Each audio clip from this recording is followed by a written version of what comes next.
ಈಶ್ವರ್ ಖಂಡ್ರೆ ವಿರುದ್ಧ ಬೀದರ್ನ ನಾಯಕರು ಬಂಡೆದ್ದಿದ್ದಾರೆ. ಸಚಿವ ಖಂಡ್ರೆ ವಿರುದ್ಧ ಸುರ್ಜೇವಾಲಾಗೆ ದೂರು. ಏರ್ಪೋರ್ಟ್ನಲ್ಲೇ ಬೀದರ್ ನಾಯಕರು ದೂರು ಕೊಟ್ಟಿದ್ದಾರೆ.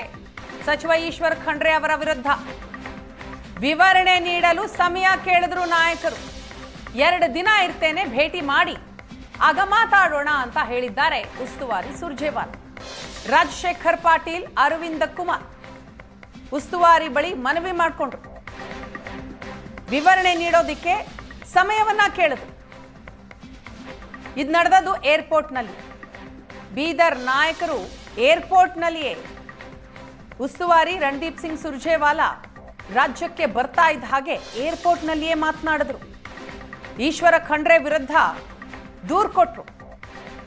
ಸಂಪೂರ್ಣ ವಿವರಣೆಯನ್ನ ಕೊಡ್ತೀವಿ, ಸಮಯ ಕೊಡಿ ಅಂತಾನೂ ಕೂಡ ಕೇಳಿದ್ರು. ಆಗ ಸುರ್ಜೇವಾಲಾ ಹೇಳ್ತಾರೆ, 2 ದಿನ ನಾನು ರಾಜ್ಯದಲ್ಲೇ ಇರ್ತೀನಿ, ಬನ್ನಿ ನನ್ನನ್ನು ಭೇಟಿಯಾಗಿ ಮಾತಾಡೋಣ ಅಂತ ಹೇಳಿದ್ರು.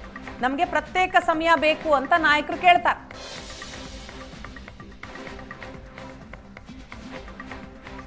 ಸುರ್ಜೇವಾಲಾಗೆ ದೂರು. ಏರ್ಪೋರ್ಟ್ನಲ್ಲೇ ಬೀದರ್ ನಾಯಕರು ದೂರು ಕೊಟ್ಟಿದ್ದಾರೆ.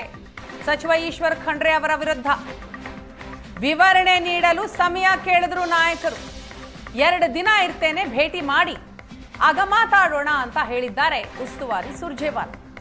ರಾಜಶೇಖರ್ ಪಾಟೀಲ್, ಅರವಿಂದ ಕುಮಾರ್ ಉಸ್ತುವಾರಿ ಬಳಿ ಮನವಿ ಮಾಡಿಕೊಂಡ್ರು. ವಿವರಣೆ ನೀಡೋದಕ್ಕೆ ಸಮಯವನ್ನ ಕೇಳಿದ್ರು. ಇದು ನಡೆದದ್ದು ಏರ್ಪೋರ್ಟ್ನಲ್ಲಿ. ಬೀದರ್ ನಾಯಕರು ಏರ್ಪೋರ್ಟ್ನಲ್ಲಿಯೇ ಉಸ್ತುವಾರಿ ರಣದೀಪ್ ಸಿಂಗ್ ಸುರ್ಜೇವಾಲಾ ರಾಜ್ಯಕ್ಕೆ ಬರ್ತಾ ಇದ್ದ ಹಾಗೆ ಏರ್ಪೋರ್ಟ್ನಲ್ಲಿಯೇ ಮಾತನಾಡಿದ್ರು. ಈಶ್ವರ ಖಂಡ್ರೆ ವಿರುದ್ಧ ದೂರು ಕೊಟ್ರು. ಸಂಪೂರ್ಣ ವಿವರಣೆಯನ್ನ ಕೊಡ್ತೀವಿ, ಸಮಯ ಕೊಡಿ ಅಂತಾನೂ ಕೂಡ ಕೇಳಿದ್ರು.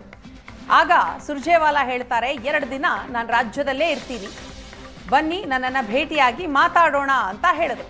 ನಮಗೆ ಪ್ರತ್ಯೇಕ ಸಮಯ ಬೇಕು ಅಂತ ನಾಯಕರು ಕೇಳ್ತಾರೆ.